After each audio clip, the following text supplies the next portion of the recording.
ಮಗುವಿನ ವ್ಯಕ್ತಿತ್ವ ನಿರ್ಮಾಣ ಯಾವ ರೀತಿ ಆಗ್ತೈತೆ ಅನ್ನುವಂಥ ವಿಚಾರವನ್ನು ಈಗ ನಾವು ಗಮನಿಸ್ತಾ ಇದ್ದೀವಿ.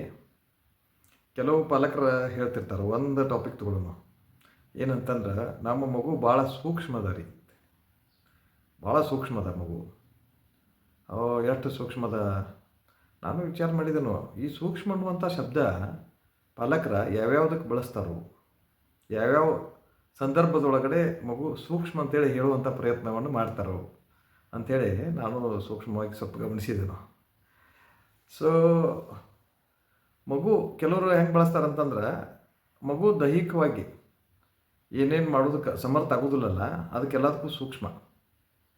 ಎದ್ದು ಅಡ್ಡಾಡುವ ವಯಸ್ಸಿನಾಗ ಎದ್ದು ಅಡ್ಡಾಡಕತ್ತಿಲ್ಲ, ನಮ್ಮ ಮಗು ಭಾಳ ಸೂಕ್ಷ್ಮ ಐತ್ರಿ, ಅವು ಇನ್ನೂ ಅಡ್ಡಾಡತ್ತಿಲ್ಲ. ಮಾತಾಡುವ ವಯಸ್ಸಿಗೆ ಮಾತಾಡತ್ತಿಲ್ಲ, ಮಗು ಭಾಳ ಸೂಕ್ಷ್ಮ ಐತ್ರಿ, ಇನ್ನೂ ಮಾತಾಡಕತ್ತಿಲ್ಲ, ಸ್ವಲ್ಪ ಸಾವಕಾಶ ಐತಿ, ಭಾಳ ಸೂಕ್ಷ್ಮ ಐತಿ. ಆಮೇಲೆ ಆಹಾರದ ವಿಚಾರದಾಗ ಅದು ಭಾಳ ಸೂಕ್ಷ್ಮ ಐತ್ರಿ, ಅಂಥದ್ದು ಏನು ತಿನ್ನೋದಿಲ್ಲ. ಆಮೇಲೆ ಇವರಿಗೆ ಆಹಾರದ ಬಗ್ಗೆ ನಂಬಿಕೆಗಳದಾವೆ, ಯಾವುದು ತಿನ್ನಬೇಕು, ಯಾವುದು ತಿನ್ನಬಾರ್ದು, ಯಾವುದು ಒಳ್ಳೆಯದು, ಯಾವುದು ಕೆಟ್ಟದ್ದು ಅಂಥೇಳಿ ಪಾಲಕರಿಗೆ ಕೆಲವು ನಂಬಿಕೆಗಳು ಇರ್ತಾವೆ, ಅದ್ರಾಗ ಚಲೋದು ಯಾವುದು ಅಂತೇಳಿ. ಸೊ ಆ ನಂಬಿಕೆಗಳನ್ನು ಮಗುವಿನ ಮೇಲೆ ಹೇರುವಂಥ ಪ್ರಯತ್ನ. ಸೊ ಅದು ಇಂಥದ್ದನ್ನಷ್ಟ ತಿಂತೈತ್ರಿ, ಇಂಥದ್ದು ತಿನ್ನೋದಿಲ್ಲ. ಎಲ್ಲಿ ತನಕ ಅಂತಂದ್ರೆ ರೊಟ್ಟಿ ಪಲ್ಯ ಅನ್ನ ಇಂಥದ್ದೆಲ್ಲ ನಮ್ಮ ಮಗು ತಿನ್ನೋದಿಲ್ಲ.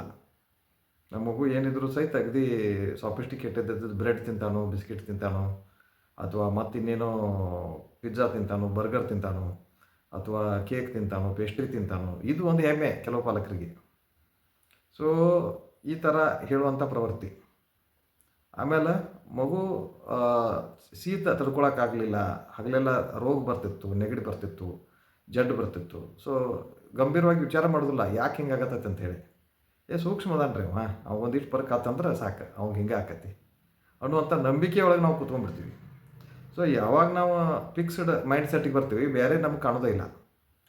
ಸೊ ಇಲ್ಲ, ಯಾಕೆ ಮಗುಗೆ ಹಗಲೆಲ್ಲ ನೆಗಡಿ ಬರಾಕತ್ತೈತಿ, ಹಗಲೆಲ್ಲ ಯಾಕೆ ಸೀನ್ ಬರ್ತಾವ, ಯಾಕೆ ಜ್ವರ ಬರತೈತಿ, ಏನಿರ್ಬೋದು ವಿಚಾರ ಮಾಡಿದ್ರೆ, ಒಂದು ನ್ಯೂಟ್ರಿಷನ್ಸ್ ಕಡಿಮೆ ಆಗಿರ್ಬೋದು, ಅಥವಾ ಇಮ್ಯುನಿಟಿ ಕಡಿಮೆ ಆಗಿರ್ಬೋದು.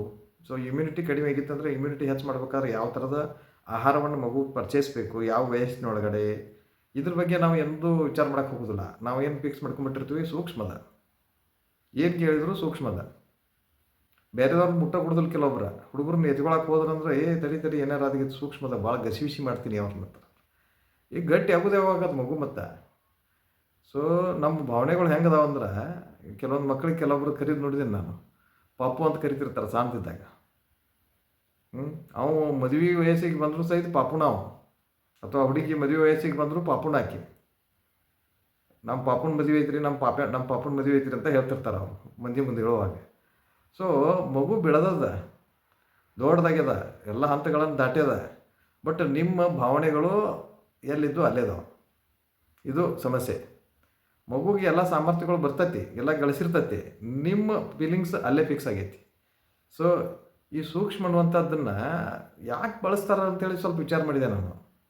ಮೋಸ್ಟ್ಲಿ ನನಗನ್ಸಿದ್ದು, ನನ್ನ ಮಗುಗೆ ಕೊರತೆಗಳದಾವು ಅಂಥೇಳಿ ಸಮಾಜದ ಮುಂದೆ ಹೇಳೋದಕ್ಕೆ, ಬೇರೆಯವ್ರ ಮುಂದೆ ಹೇಳೋದಕ್ಕೆ ಅವ್ರಿಗೆ ಸ್ವಲ್ಪ ಕಷ್ಟ ಆಗ್ತದೇನೋ ಅಂತ, ಒಪ್ಕೊಳ್ಳೋದಕ್ಕೂ ಕಷ್ಟ ಆಗ್ತದೆ. ನನ್ನ ಮಗು ಪರಿಪೂರ್ಣ ಅಥವಾ ಸೂಕ್ಷ್ಮ, ಅದೊಂದು ಡಿಗ್ನಿಟಿ. ನಮ್ಮ ಮಗು ಊಟ ಮಾಡೋದಿಲ್ಲ ಅನ್ನೋದು ಒಂದು ಡಿಗ್ನಿಟಿ, ಯಾಕಂದ್ರೆ ಸೂಕ್ಷ್ಮದ. ಸೊ ಇದು ಯಾವುದು ರೀತಿ ಅಂತೇಳಿ ವಿಚಾರ ಮಾಡಬೇಕು. ನಿಜವಾಗ್ಲೂ ಸೂಕ್ಷ್ಮ ಅಂದರೆ ಏನು, ಇದನ್ನೊಂದು ಸ್ವಲ್ಪ ವಿಚಾರ ಮಾಡಬೇಕು. ಭಾಳ ಜನ ಪಾಲಕರು ಈ ಶಬ್ದ ಬಳಸೋದನ್ನು ನಾನು ನೋಡಿದನು. ಸೊ ಅದಕ್ಕೆ ಮಗುವಿನ ದೌರ್ಬಲ್ಯಗಳಿಗೆ ಸೂಕ್ಷ್ಮ ಅನ್ನುವಂತಹ ಪದ ಬಳಕೆ ಮಾಡಿ ಅದಕ್ಕೆ ಸಬಲ ಆಗೋದನ್ನು ತಡೆದ್ರೆ ಮಗುವಿನ ವ್ಯಕ್ತಿತ್ವ ನಿರ್ಮಾಣದೊಳಗಡೆ ನಾವು ಒಂದು ಅಡ್ಡಗಾಲು ಹಾಕಿದಂಗೆ. ಸೊ ಆ ದೃಷ್ಟಿಯಿಂದ ಯಾವುದು ಸೂಕ್ಷ್ಮ ಅಥವಾ ಯಾವುದಕ್ಕೆ ನಾವು ಸೂಕ್ಷ್ಮ ಅಂತೀವಿ, ಯಾವುದು ಕರೆಕ್ಟ್ ಆದದ್ದು, ಇದ್ರ ಬಗ್ಗೆ ಸ್ವಲ್ಪ ನಾವು ಇನ್ನೊಂದು ಸಲ ಪುನರ್ ಪರಿಶೀಲನೆ ಮಾಡ್ಕೋಬೇಕು. ಮಗುವಿಗಳಿಗೆ ದೈಹಿಕ ಸಾಮರ್ಥ್ಯದ ಕೊರತೆಗಳಾಗ್ತಾ ಇದ್ದಾವೆ, ಆಹಾರದ ಕ್ರಮದೊಳಗೆ ಇಂಪ್ರೂವ್ಮೆಂಟ್ ಆಗಬೇಕು, ಪ್ರೋಗ್ರೆಸ್ ಕರೆಕ್ಟ್ ಆಗತ್ತಿಲ್ಲೋ, ಇದ್ರ ಜೊತೆಗೆ ಸಾಮಾಜಿಕ ಸಂಬಂಧಗಳ ಬೆಳವಣಿಗೆ ಕರೆಕ್ಟ್ ಆಗಬೇಕು. ಯಾವ ವಯಸ್ಸಿನೊಳಗೆ ಯಾರ ಜೊತೆಗೆ ಬೇರೆಯವರ ಕುಟುಂಬದ ಬೇರೆ ಸದಸ್ಯರೊಂದಿಗೆ ಬೆರೆಯೋದಕ್ಕೂ ಸಹಿತ ಕೊಡೋದಿಲ್ಲ ನಾವು ಮಕ್ಕಳನ್ನ. ಕೆಲವೊಬ್ಬರಿಗೆ ಅಜ್ಜ ಅಜ್ಜಿ, ಅತ್ತಿ ಮಾವ, ಕಾಕ, ದೊಡ್ಡಪ್ಪ, ಚಿಕ್ಕಪ್ಪ, ಅಥವಾ ಮನೆ ಬಾಜುದವ್ರ, ಅಥವಾ ಮನೆ ಬಾಜು ಹುಡುಗರು, ಅವ್ರ ಜೊತೆಗೆ ಸಹಿತ ಬೆರೆಯಕ್ಕೆ ಕೊಡೋದಿಲ್ಲ. ಯಾಕಂದ್ರೆ ನಮ್ಮ ಮಗು ಸೂಕ್ಷ್ಮತೆ.